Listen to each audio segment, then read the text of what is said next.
नइखे पड़े के केहू के अब मोह माया में रहे के बाबा रौ नजरिए के छाया में। बाबा कृपा करी।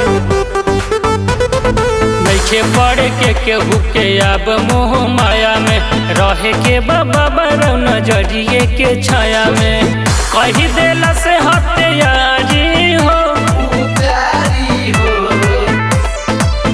जब प्यार में मिलल गदारी हो।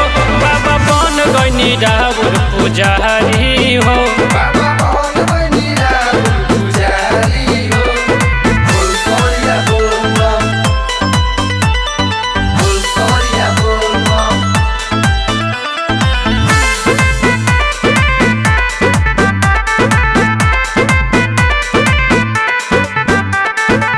सब अपन कही कही क देता घात हो। रउए एगो बानी जावन छोड़ब ना साथे हो। बस इतने कथी करी फरियाद बाबा कबू आवे नहीं ओ कर याद बाबा। दिले बे दिल पे खंजर मारी हो जब प्यार में मिलल गदारी हो। बाबा बन गइनी राउर पुजारी हो।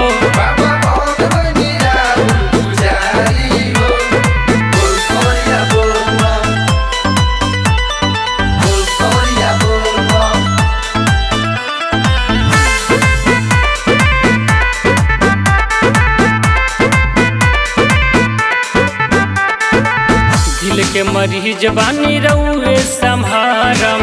हे भोले दानी हमर जिंदगी सवारम। हे बाबा हमर जिंदगी रउर हाथ में बा।